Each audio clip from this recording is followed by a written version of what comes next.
Hello traders, this is Aniruddh here.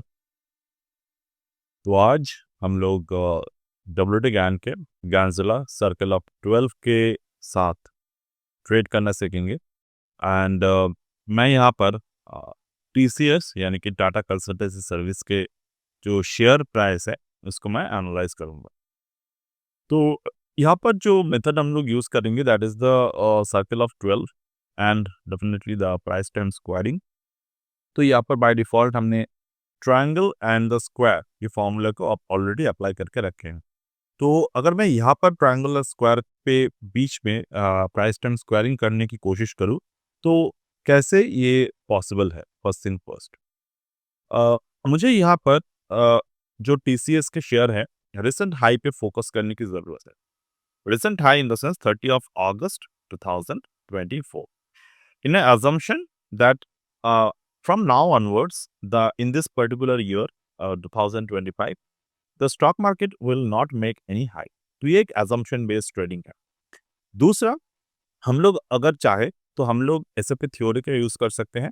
SAP theory हमने particular पिछले बहुत सारे वीडियोस में मैंने एसएपी थ्योरी की बात किए थे। एसएपी थ्योरी पे क्या करने होते हैं हमें? एसएपी थ्योरी पे हमें सिर्फ ये करने की जरूरत है कि मार्केट को we need to exempt as a first 6 month, यानी कि पहले जो 6 महीना है मार्केट में, वो 6 महीने तक मार्केट में मुझे एक हाई और लो को ऑब्जर्व करने की ज़रूरत है। और यहाँ पर अगर मैं देखूँ तो I need to assumption only one thing, ये जो है ये डेटा चेंज नहीं होने वाला, क्योंकि मार्केट में जो बॉटम बना था on the day of 4th of June, ये बॉटम चेंज नहीं होगा, मतलब चेंज नहीं होगी पहले 6 महीने में, because that is the only past data. और यहाँ पर जो डेटा है बेस्ड ऑन द 30 ऑफ अगस्त, क्योंकि जुलाई से लेकर अभी तक मार्केट में जो हाई बनाए हैं वो 30 अगस्त पे है। तो मार्केट में नॉट ब्रेक द हाई, ये हमें अजम्पशन करके चलना होगा, और मार्केट में नॉट ब्रेक द लो, ये भी हमें अजम्पशंस करके चलना होगा। So it's always better to work with the historical data जो हमें चेंजेस नहीं दिखाई देंगे जहां पर। So I would like to analyze the similar with the 18th of March 2024, यानी कि इस साल के इस 2024 के जो फर्स्ट 6 महीने था, फर्स्ट 6 महीने के जो रेजिस्टेंस बने थे या फिर हाई बने थे, उसको हमें यहाँ पर लेने की ज़रूरत है। तो let's observe the similar 18th of March 2020। So 18th of March 2024 के जो डेटा है, उसके अकॉर्डिंग हमें यहाँ पर क्रोनोमीटर को सेट करने की ज़रूरत है। So I need to just setting the data on this particular wheel 18th of March over here. तो यहाँ पर हमने 18th of March को on the data set कर लिए। So if I set the 18th of March data over here, I can see there are few dates it was continuously changing. If I continuously changing the data, जो हमें यहाँ पर दिख रहा है। तो अगर मैं यहाँ पर मार्केट को स्क्वायर के रूल के साथ देखूँ और मुझे अगर ट्रायंगल रूल के साथ देखूँ, तो I am getting a few dates, I am getting a few dates over here. एक तो हो गया 16 जून हो गया, एक तो हो गया 16 जुलाई। तो हमें यहाँ पर कौन से डिग्री को अप्लाई करने की ज़रूरत है? I always prefer to go with the 180 degree. I need to always go with the 90 degree, and the third one I always like to go with the 270 degree। तो यहाँ पर रिसेंटली अगर मैं देखूँ तो 16 सितंबर एज पर द स्क्वायर, हमें यहाँ पर 16 सितंबर के जो डेट है वो मुझे दिख रहा है। 16 सितंबर को on the TCS I need to mark 16th of September. Now you can see exact on this particular day market में हमें एक रेजिस्टेंस देखने को मिला था 4546 के लेवल। अब यहाँ पर हमें प्राइस टाइम स्क्वायरिंग कैसे देखने को मिलेंगे? तो प्राइस टाइम स्क्वायरिंग के लिए यहाँ पर कौन से डेट पे हमें देखने को मिला? 180 डिग्री पे। अब on the 180 degree level you can see there are various numbers are present, but the numbers is not directly linked to the level.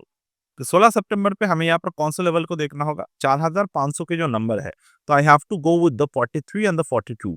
That means 4200 और 4300, ये दोनों लेवल मुझे यहाँ पर देखने को मिलेंगे 4200 और 4300 पे। तो 4300 इज द नंबर। मैं यहाँ पर डबल जीरो कॉन्सेप्ट को यूज कर रहा हूँ, 4300 और 4200। ठीक है, तो यहाँ पर अगर मैं 4300 और 4200 के लेवल को देखूँ तो फर्स्ट थिंग मुझे क्या देखने को मिल रहा है यहाँ पर? तो मार्केट उस पर्टिकुलर समय पे 4400 पे था।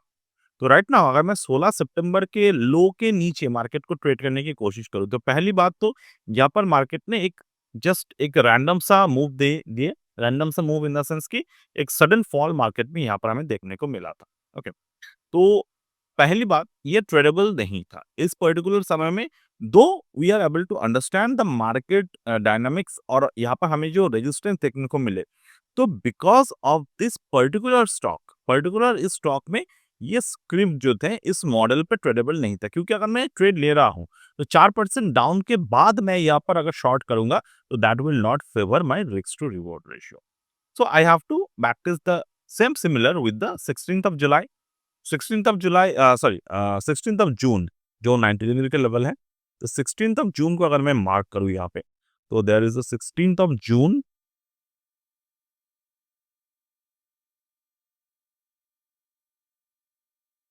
तो 16th ऑफ जून को मैं अगर मार्क करता हूँ, तो पहली बात तो 16th ऑफ जून पे जो डेट आए थे, वो हमारे लिए उस वक़्त में ट्रेडेबल नहीं था। क्यों? क्योंकि अगर मैं यहाँ पर देखता हूँ, इस पर्टिकुलर समय पे अगर मैं देखता हूँ, तो मार्केट में हम लोग एसआईपी थ्योरी को अगर फॉलो कर रहे हैं, तो फॉलो करेंगे ही हम लोग पहले जुलाई मंथ से।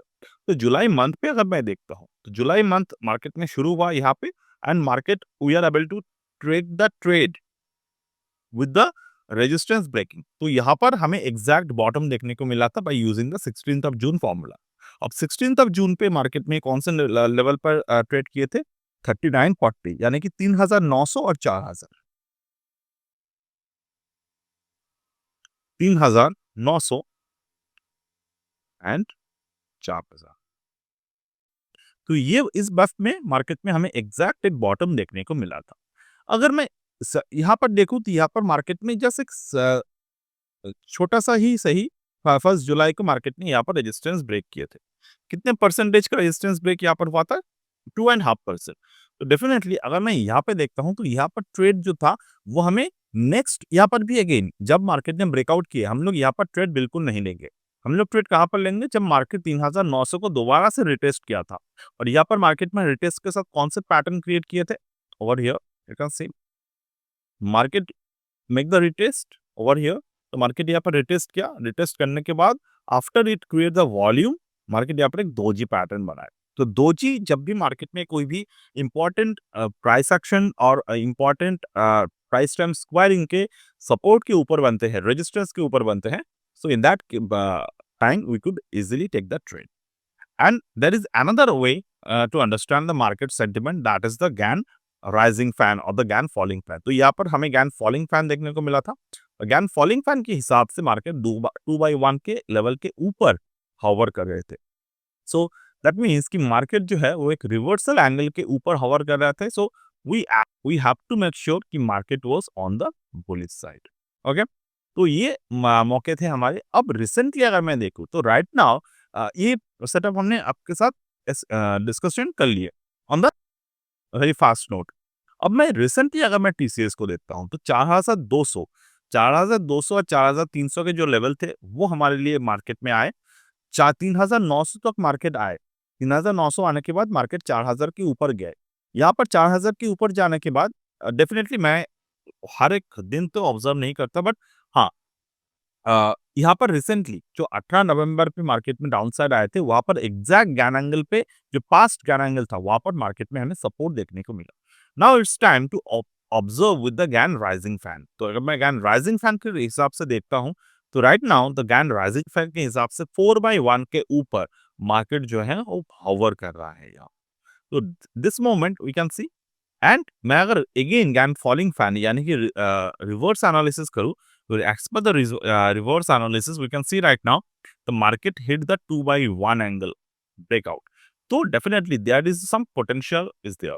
दूसरा जो हमने सर्कल ऑफ 12 पे देखा था, 3900 पे मार्केट पे सपोर्ट है, 4000 के ऊपर रेजिस्टेंस है, 4200 के ऊपर ब्रेकआउट दिए हैं। रिसेंटली मार्केट एक वॉल्यूम एक्सपेंशन बनाया है, इनसाइड बार मदर कैंडल एनगल्फिंग के ऊपर मार्केट के ब्रेकआउट आए हैं। पास्ट में जो इनसाइड बार बने थे जिसके नीचे मार्केट ने फेलियर ब्रेकआउट दिए थे, उसके ऊपर भी मार्केट में ब्रेकआउट आए थे। So as per all of this scenario, the TCS is now ready for a potential breakout. Anytime we always need to observe use the word potential, not the 100%, because that is stock market, and again this is not 100% accurate every time. Alright, तो ये हमारे circle based trading फॉर्मूले पे हमने यहाँ पर discussion किया trade. Right now अगर 4300 के ऊपर मार्केट स्टे करते हैं, 4600, 4500 और इस तरीके से 4800 से लेकर मार्केट 5000 के लेवल तक जा सकते हैं as per the circle theory over here. So 4600 तक हम लोग मिनिमम एक्सपेक्ट कर रहे हैं stock price to reach in the next few session. Earning session के बाद ही शायद यहाँ पर जो है वो मोमेंटम गैदर हो जाएगा। और right now the the momentum in the IT stocks are little bit of the slow side, but again this is a highly potential market with the fundamental. So that's it for today with this circle of 12 analysis based on the Ganzilla model, and we'll get back in the next one.